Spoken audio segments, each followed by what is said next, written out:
Permettez-moi très rapidement de présenter les éditions du Québécois pour ceux qui ne connaissent pas. Ça fait plus de 20 ans que nous avons fondé cette petite maison d'édition à partir de rien. C'est un organisme à but non lucratif.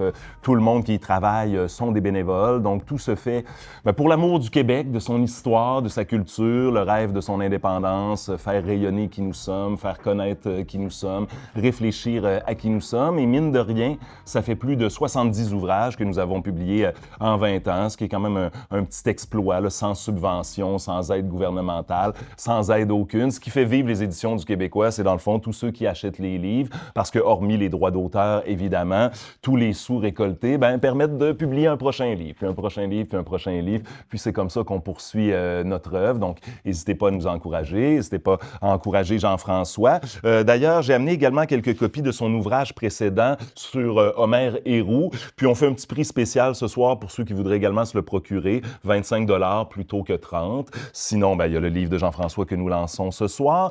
Je ne vais pas le présenter très longuement, je vais laisser Jean-François en parler, mais simplement vous dire que quand il m'a présenté ce projet-là. J'ai été très enthousiaste, surtout de faire cette collaboration avec la Gazette de la Mauricie, étant donné que la majorité des textes ont été publiés dans la Gazette.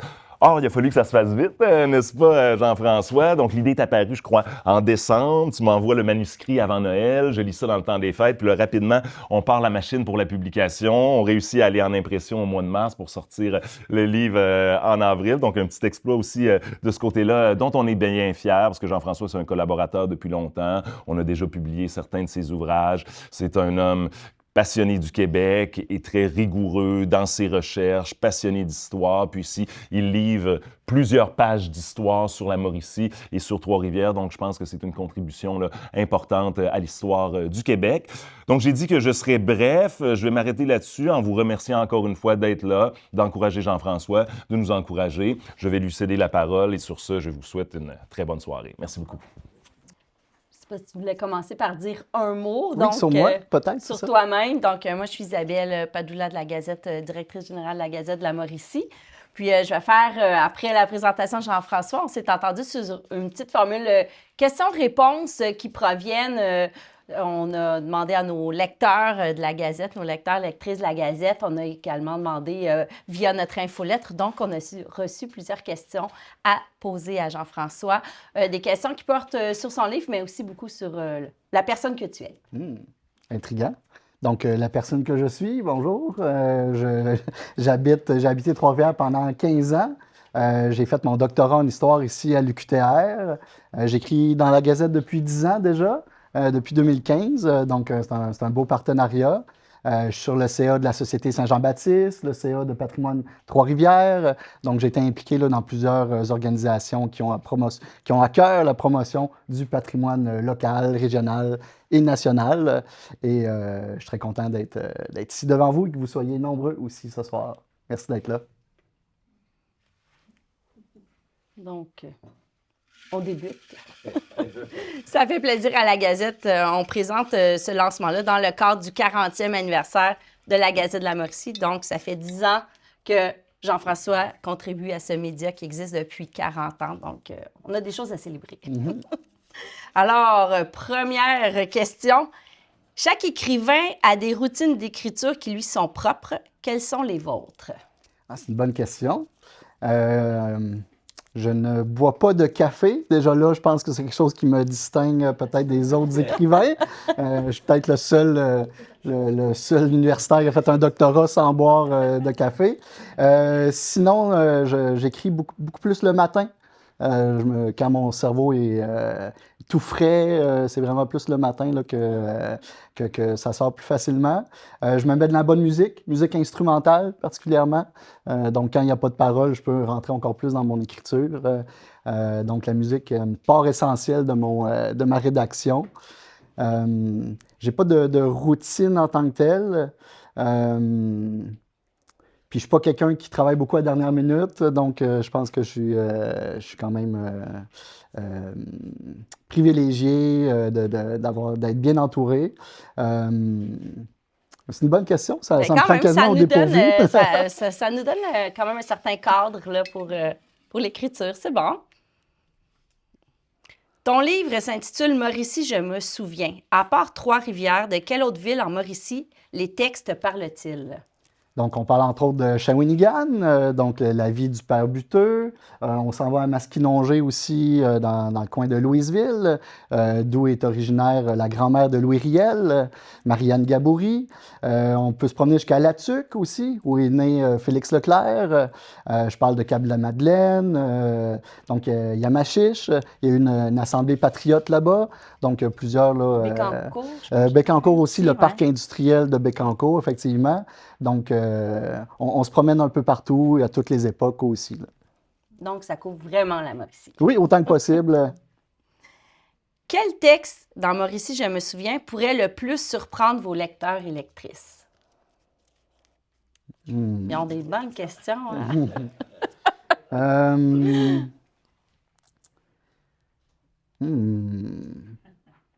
Qu'est-ce qui pourrait le plus les surprendre? Ben, peut-être l'histoire de la LIM, la La Ligue Ligue d'improvisation. d'improvisation mauricienne, qui est la 3e plus vieille ligue au monde. Donc déjà là, ça va peut-être allumer une certaine cloche dans les gens de la région qui n'ont jamais été voir la LIM. Ça, je vous invite vraiment à y aller. Fait que je pense que c'est un des articles là, qui va plus surprendre les gens de connaître l'histoire de l'improvisation dans la région. On est vraiment des pionniers là, dans le domaine, Et ça, c'est ça. C'est pas tout le monde qui le sait, vraiment pas. effectivement. Oh! Quel est votre pire défaut en tant qu'auteur? Soit parler trop du Québec, parce que c'est mon objet d'étude principal. C'est ma passion en même temps, donc c'est sûr que j'en parle beaucoup. En annexe de l'ouvrage aussi, j'ai mis des entrevues, 3 entrevues avec des médias locaux. Fait que peut-être les gens vont dire que je parle un peu trop de moi, que je suis peut-être un petit côté narcissique, mais c'est vraiment pour valoriser les médias locaux aussi, là, et je parle de plein d'autres sujets. Donc, un défaut d'écriture, aller trop dans le détail, peut-être aussi. Parce que des fois, c'est pas tout le monde qui lit les notes de bas de page. Ah non, ça non, par exemple. C'est ma formation d'universitaire, sans doute, là, qui ressort. Donc, j'aime bien que mes textes soient le plus détaillés possible et que les gens puissent rentrer dans l'histoire là, profondément. Quelles sont tes implications bénévoles actuelles et pourquoi est-ce important pour toi de faire du bénévolat? Je fais du bénévolat depuis que je suis arrivé à Trois-Rivières. Hein. Je suis arrivé en 2008 et puis je me suis impliqué à la Société Saint-Jean-Baptiste assez rapidement. Après ça, à la GEQTR, à Patrimoine Trois-Rivières, donc dans plusieurs organisations qui... À la Gazette. À la Gazette, effectivement, depuis 10 ans. Donc, c'est sûr que j'aime beaucoup les organisations locales qui défendent l'histoire, défendent le patrimoine, la langue française. Puis pourquoi? Ben, je pense que c'est naturel. Si je remonte là, loin en arrière, j'ai déjà été dans les scouts. Au secondaire, j'étais en cheminement international. Fait que j'ai toujours été sensibilisé à l'importance du bénévolat, l'implication. Puis on dit souvent bénévolat, mais il y a aussi le volontariat. C'est justement le fait d'être disponible, d'offrir du temps pour la communauté, pour le bien commun. Fait que je pense que c'est important que les gens s'impliquent. En tant que citoyen, je me sens un citoyen engagé, puis j'essaie de faire rayonner là, cette partie-là de moi. D'où est venue l'idée de faire un recueil de textes sur l'histoire de la Mauricie? Donc, l'origine de ce projet-là, l'année dernière, j'ai eu 40 ans, comme la Gazette de la Mauricie. Donc, QV 1984.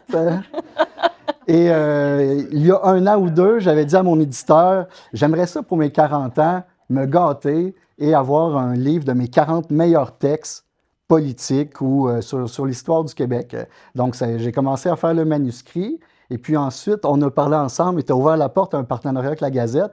Donc, j'ai tout modifié ma sélection de textes pour centrer tous les thèmes sur la Mauricie, Trois-Rivières, la région là, qui m'accueille depuis 15 ans. Donc, ça s'est transformé en quelque chose de plus local, de plus patrimoine régional.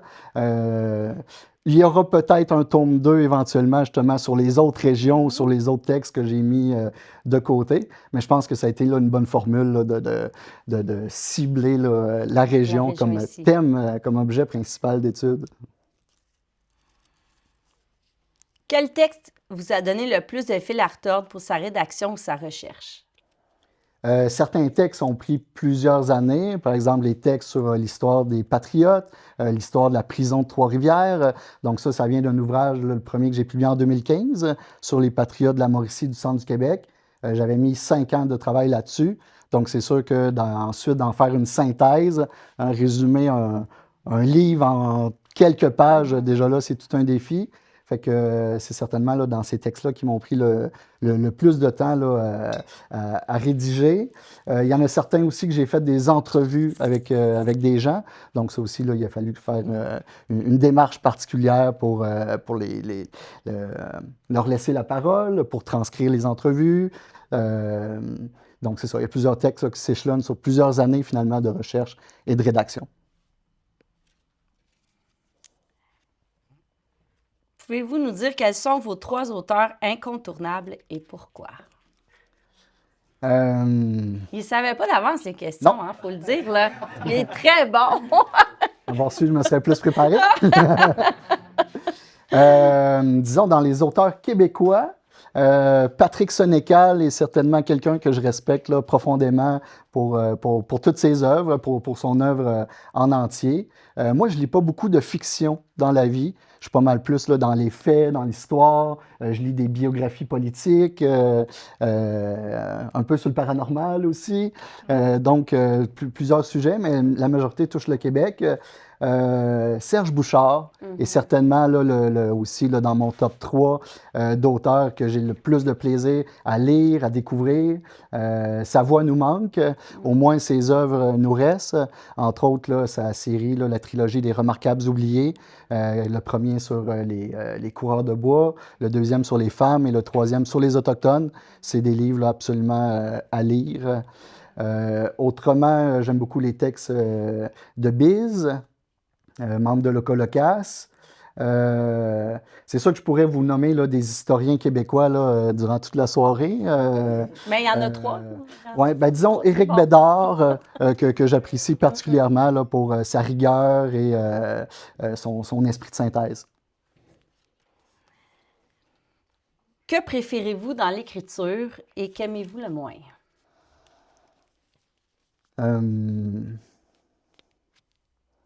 Qu'est-ce que j'apprécie le plus? Ben, de transmettre des connaissances, de pouvoir faire des recherches, découvrir des choses, faire une synthèse d'un sujet et le partager aux autres. Je pense que c'est le privilège d'un auteur ou d'un chroniqueur de partager le savoir.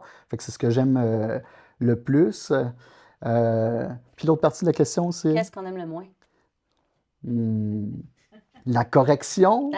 Oui, bonne réponse. La relecture, vérifier que les notes de bas de page fit avec l'information qui est dedans.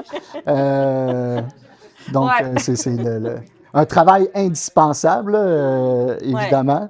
Puis il y a toujours des coquilles, malheureusement, qui nous échappent, mais je pense que c'est un passage obligé. Là, on s'en va ailleurs qu'à titre d'auteur. Comment décrirais-tu le groupe de musique dont tu fais partie? Oui, donc je suis dans une troupe qui s'appelle le Grand Carnival. Donc c'est une troupe festive. C'est un peu du mélange de styles de rock, folk, reggae, ska, jazz. On mélange toutes nos influences. On est 7 musiciens. Donc déjà là, on aime beaucoup mélanger la musique. Et il y a une touche théâtrale. Donc, si vous avez l'occasion de nous voir en spectacle, on n'est pas juste un groupe de musique, mais on a aussi des personnages. Donc, on est vraiment une troupe de cirque là, avec des noms de personnages. Moi, je suis Geoffroy le Minotaure, la bête derrière le drum. Donc, je suis souvent hors de moi, je crie, j'ai une camisole de force. Donc, je peux apprivoiser un côté de ma personnalité qui ne sort pas publiquement. Donc, c'est très festif. Je pense que c'est un mélange entre les colocs et Québec Redneck Bluegrass Project.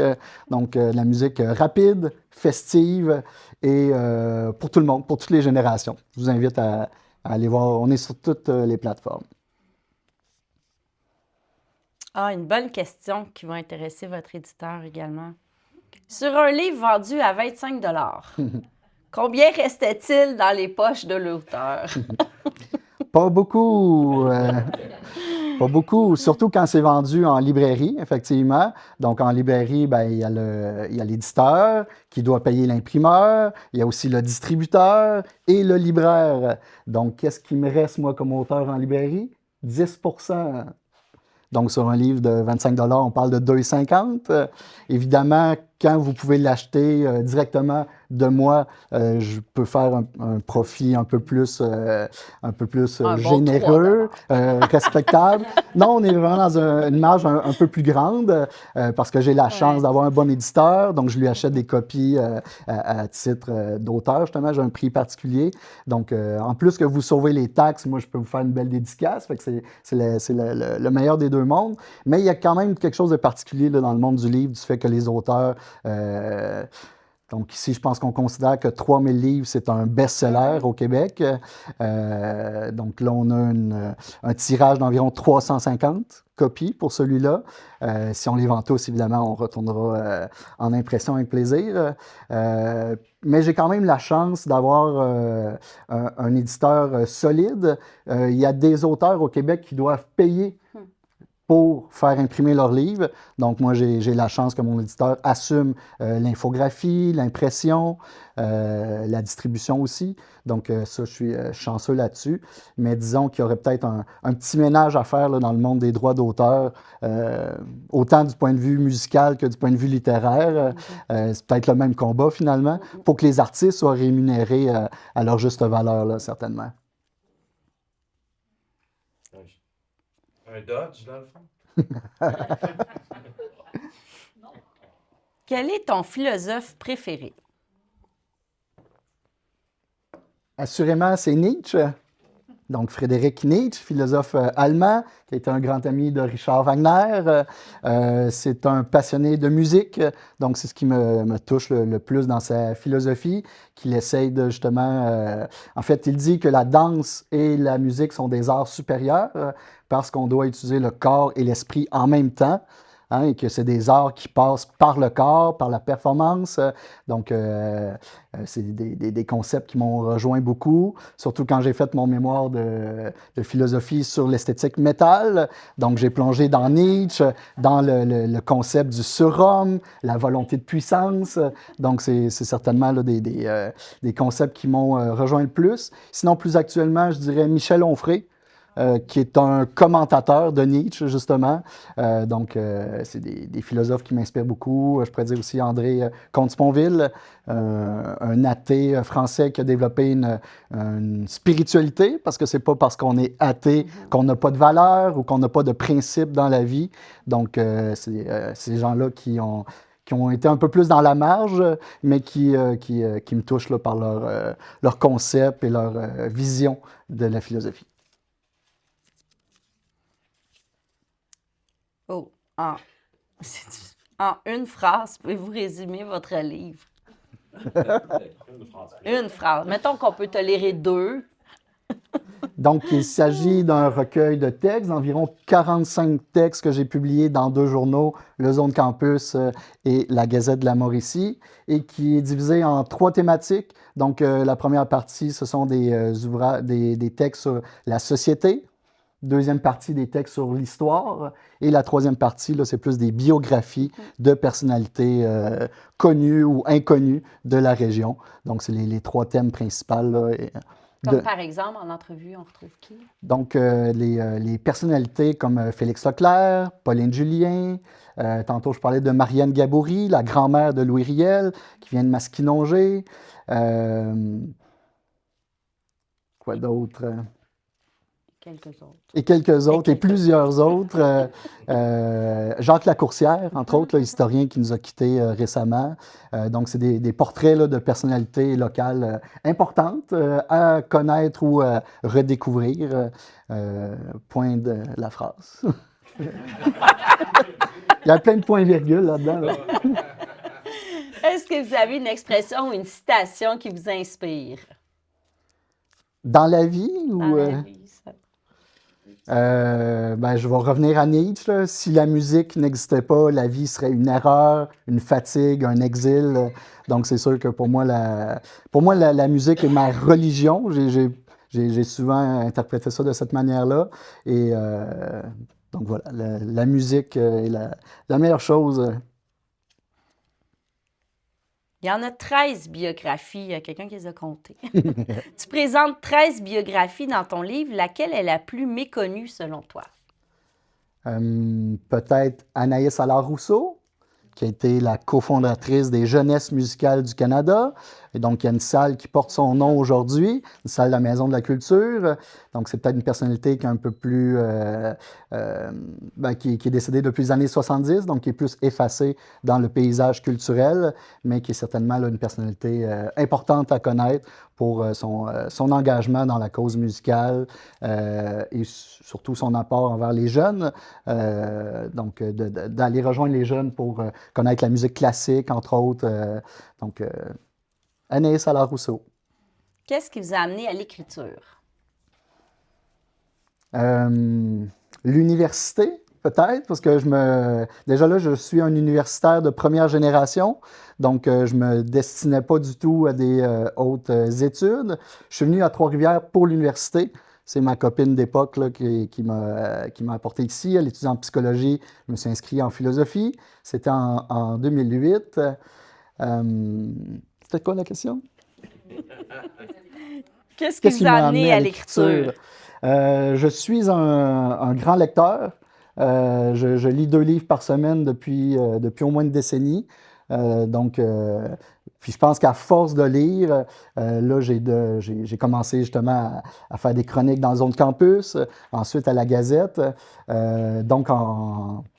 C'est comme ça que j'ai pris le goût, je pense, d'écrire un livre. C'est vraiment par les chroniques, par des courts textes, des résumés. Je pensais pas devenir auteur, parce que je fais vraiment une distinction entre auteur et écrivain.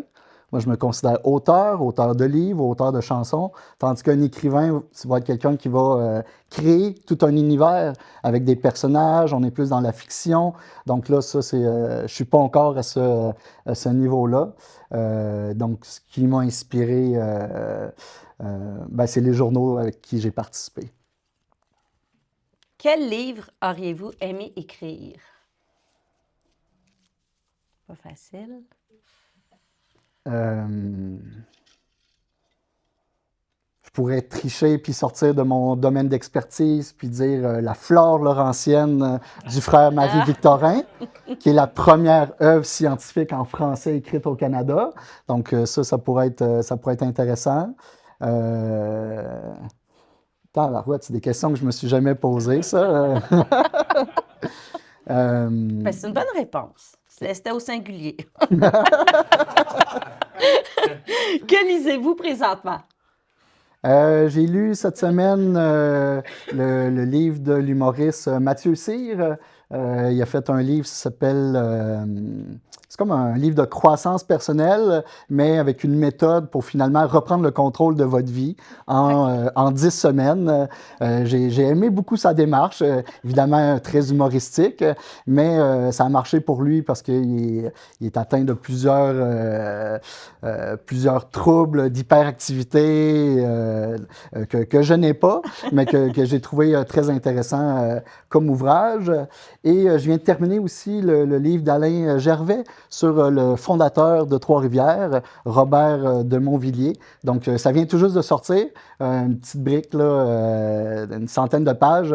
Donc, j'ai aimé. Il y a des nouvelles révélations sur le passé de ce fameux Laviolette, fondateur de Trois-Rivières, dont on n'avait pas encore le prénom. Donc, M. Gervais a réussi là, à trouver des documents d'archives en Europe qui nous mettent enfin sur une piste crédible. Et peut-être qu'un jour, on aura le pont Robert de Montvilliers ou quelque chose de plus fidèle, finalement, à la réalité historique. Sur le fondateur. Sur le fondateur de Et Trois-Rivières. il y a un texte, d'ailleurs, sur le sujet dans le livre. Oui, de Yannick Gendron, une entrevue avec Yannick Gendron. De quoi êtes-vous le plus fier en tant qu'auteur? Ben déjà, de publier des livres, pour moi, c'est inestimé, inestimable. Donc, c'est mon 3e ouvrage en 10 ans. Je pensais pas me rendre là. Je pense que ce qui est le plus agréable, c'est le contact avec le public aussi. Des gens qui me croisent dans la rue ou qui viennent voir mes conférences, puis qui me disent hey, j'ai lu ton livre, puis j'ai vraiment apprécié. Ou quelqu'un qui me dit ben, je vis à Trois-Rivières depuis que je suis jeune, puis j'ai appris plein de choses dans ton livre sur Trois-Rivières. Fait que c'est sûr que je trouve ça, ça me touche. Là.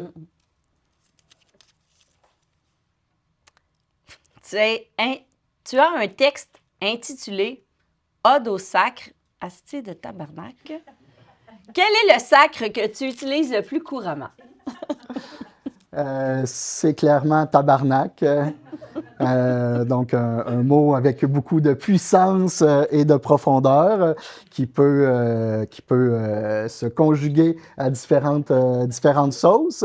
Donc, ça peut être un tabarnak de bon repas ou tabarnak, pas encore une pub de Polièvre sur YouTube.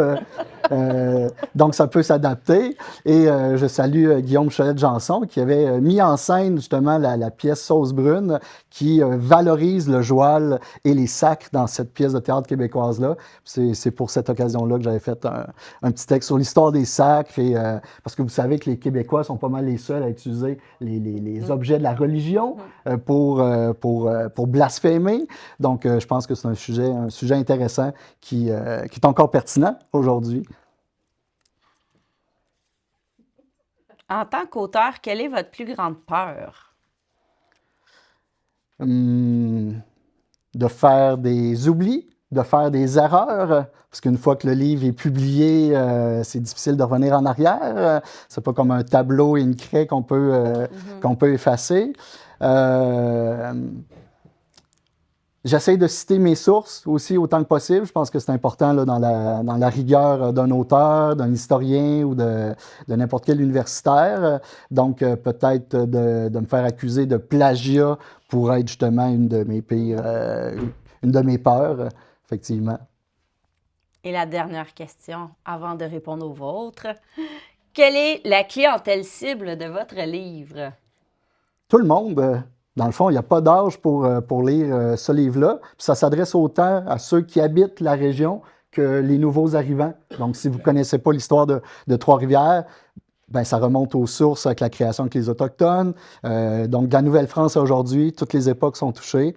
Fait que je pense que ça peut s'adresser autant à des Québécois qui connaissent bien leur histoire que des nouveaux citoyens qui arrivent ici puis qui veulent découvrir l'identité québécoise, notre culture, notre histoire. Trois-Rivières, là, on est une vieille cité, bientôt 400 ans. Donc, c'est quand même là un fait d'armes important. Donc, voilà. Dans son horaire du temps bien chargé, Jean-François, on l'a dit tantôt, il est l'ambassadeur de la Gazette de ce mois-ci. Donc, si vous voulez Oui, on peut... merci. Si vous voulez en savoir plus, si vous ne l'avez pas eu dans un endroit de distribution près de chez vous, vous pouvez en prendre en passant. On a une entrevue avec Jean-François en page 2. Puis, il y a aussi un lien. On a une entrevue vidéo également sur la chaîne YouTube que vous pouvez aller visionner pour en savoir encore plus. Bien, je vous remercie. Je vous remercie tous.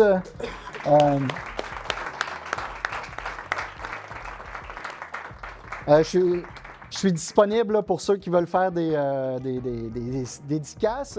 J'ai aussi quelques cartes d'affaires. Si vous connaissez des organisations, des institutions qui cherchent des conférenciers, prenez des cartes.